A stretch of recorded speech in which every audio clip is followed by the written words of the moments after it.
before you start making out, there is one thing you absolutely need to do. I'm Bill Snodgrass, and this video is another in my series on adolescent and young adult relationships.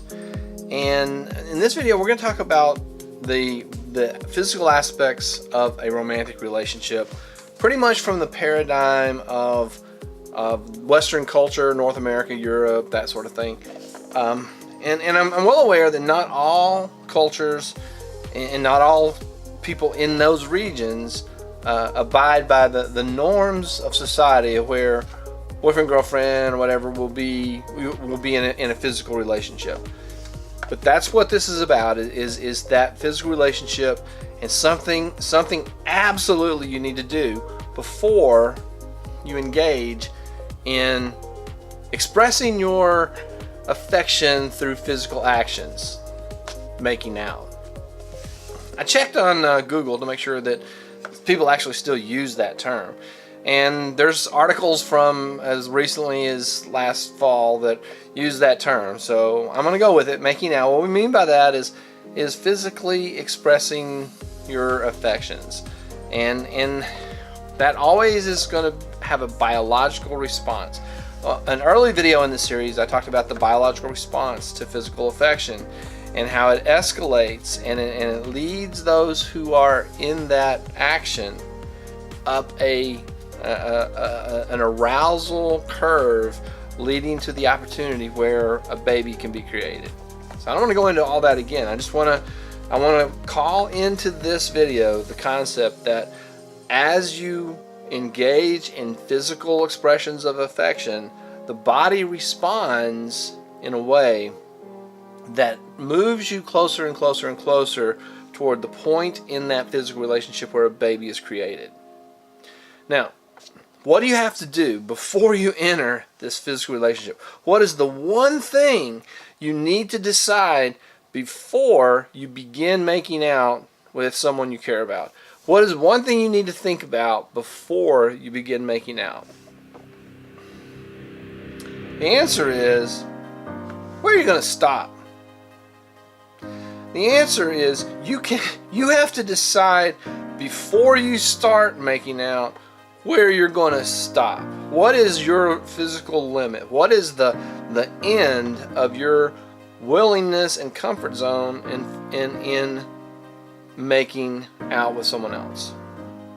And you think, oh, that's stupid. Why, I can't believe you baited us into this video, and now you're just going to tell us not to do it.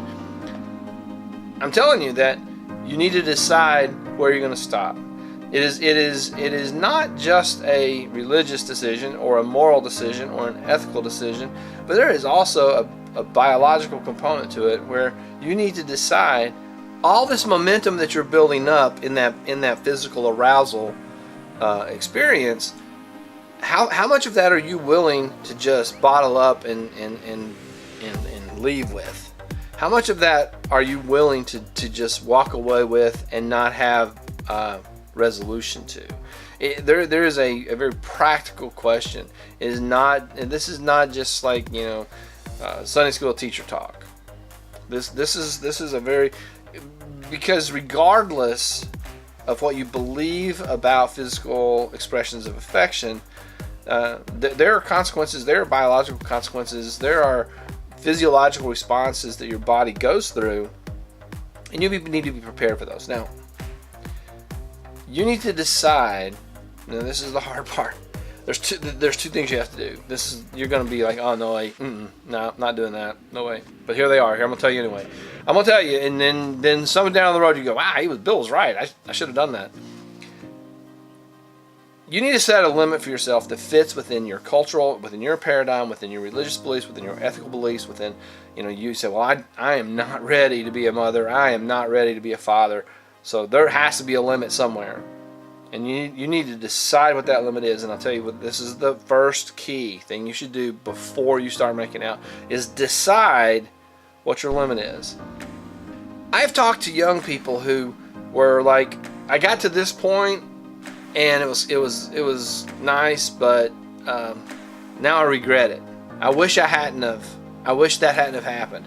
I wish that hadn't have happened. I cannot tell you, over the years that I've been working with adolescents and young adults, I cannot tell you how many times people have said, I wish that hadn't have happened. And my answer has always been, my suggestion has always been, that you need to decide what you're not going to wish didn't happen before and stop before you get there.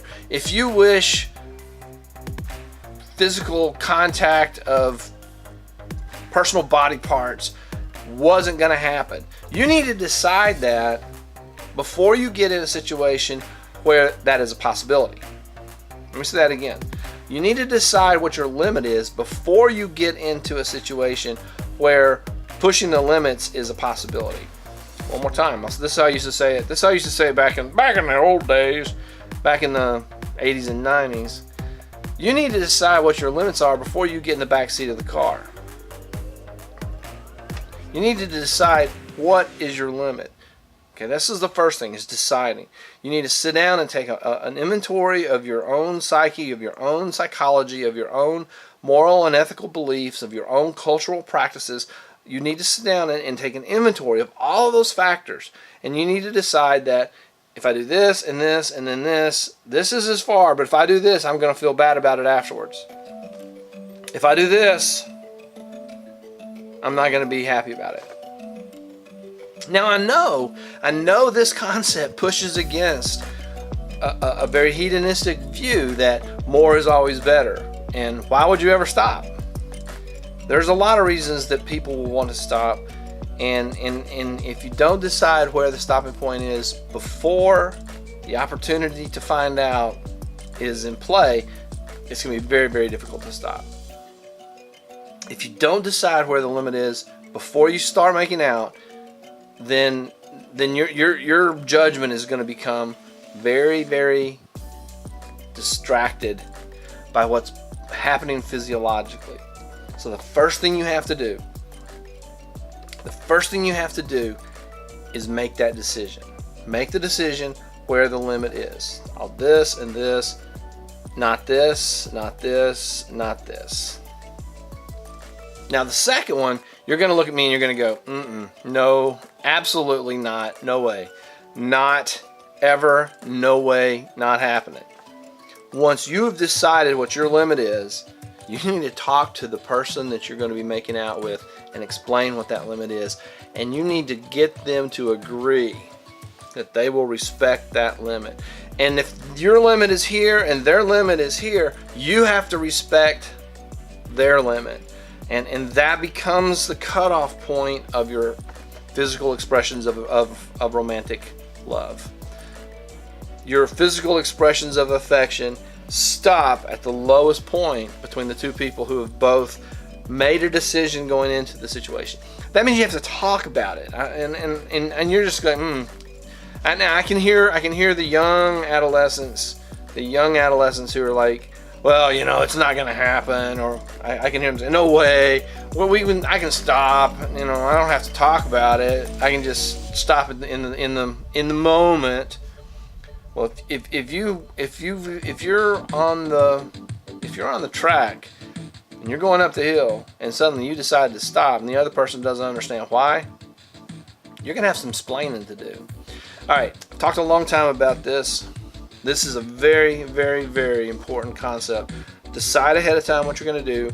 Discuss it and come to an agreement with the person that you're going to be expressing affection. The person you're going to be making out with. Decide in advance. Tell the person you're going to be making out with what your limits are. That is the crux of this video. I hope this was helpful. I know you're probably very uncomfortable, and if you're still watching, thank you for sticking it out. I promise you, this is a fundamental thing to do in order for you to stay healthy and to stay to be able to enjoy a physical relationship without feeling guilty, to enjoy a physical relationship without suffering consequences that you don't want to suffer. Thanks for watching again.